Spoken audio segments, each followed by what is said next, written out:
tank fire in South Texas. Firefighters relax, believing they are out of danger. But suddenly, without warning,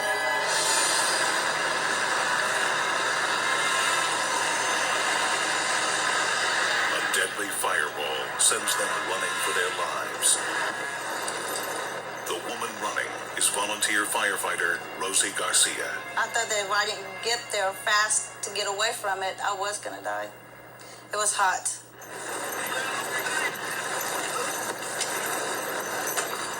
It begins as an uneventful summer day for the firefighters in Three Rivers, Texas. But when the alarm sounds for an oil tank fire, they quickly respond.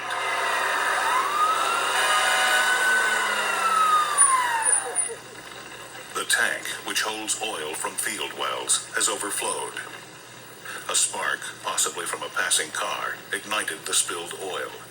The fire spreads into the tank, and now 20,000 gallons of highly combustible crude oil are burning, creating plumes of jet black smoke. It will not be an easy fire to extinguish. It was big. You could see it from miles away. It looked very scary. News cameraman David Villarreal is dispatched to cover the unfolding disaster. It was probably about 95 degrees. It was a hot summer day. I had no idea how hot it was going to get. Hey, Ted, what's going on? Villarreal videotapes the scene from a respectful distance. But soon he moves in for a closer look. Firefighters spray fire-retardant foam to extinguish the flames outside. The foam cuts off the fire's oxygen supply to smother it. But getting it to the oil inside is a problem.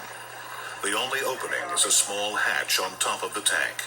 So firefighters must shoot foam through the opening, trying to hit a very small target. They use a lot of foam, and when the flames go down, they think it worked. Everybody seemed to be confident that the fire was being put out. You can see some of the firefighters actually drinking soda, having sandwiches. But the fire only appears to be under control. Suddenly, it explodes back to life in a massive fireball, catching everyone by surprise. I'm turning my camera, I could see it rising and billowing pretty quick. The temperature of the fireball is estimated to be more than 2,000 degrees Fahrenheit, hot enough to melt steel. I covered my eyes and I'm rolling. I could see my eyepiece, what I was shooting.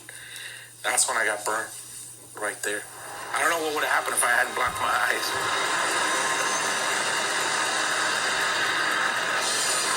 Villarreal points his camera behind him and sprints to safety. And I ran as fast as I could.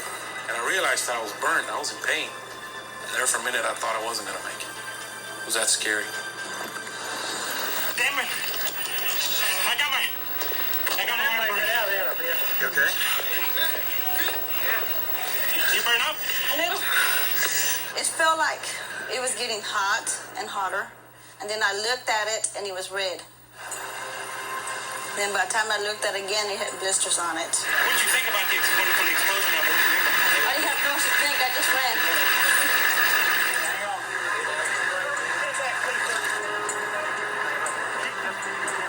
The blisters started to swell. And I got very uncomfortable and the pain just wouldn't go away. But I had no choice but to keep shooting because it was burnt people worse than I was. Luckily, no one is killed. Paramedics rush the severely wounded to the hospital. Only then does Villarreal finally seek medical attention for himself. But even then, he doesn't turn off his camera. He hands it to a reporter to document his own first aid. Firefighters again attack the fire with foam. It is an hour before the fire is under control, and 4 hours before they are sure the blaze is out. The question on everyone's mind is, what happened? What do you think caused that explosion? Just water inside the tank boil over, crude boil over. The firefighter turns out to be right. The fire retardant foam is quite effective, and if enough of it had reached the fire, it would have smothered it. But the small rooftop hatch made it hard to get enough foam to the source of the flames. The fire crew mistakenly believed it had extinguished the blaze. Instead, oil continued to burn inside the tank, unseen. In time, the heat liquefied the foam. It then sank to the bottom, and as it got hotter, began boiling. It built up a tremendous head of pressure, and finally burst to the surface in a massive fireball of steam and burning oil. Rosie Garcia's close brush with death has lasting effects, prompting her to quit the volunteer fire service. I'm still having nightmares about it sometimes. That's why most of the time I just block it. David Villarreal's burns are not serious, but he's never forgotten how close he came to dying. And I've covered quite a bit of tragedies and fires and shootouts and put myself in some very dangerous situations, but that one there, I thought for a second, it's time for me to go. Ultimately, everyone was lucky to have escaped at all. The fact that the oil was hard to reach made conditions extremely hazardous. A more experienced crew would not have relaxed its guard while still unsure that the fire was completely out.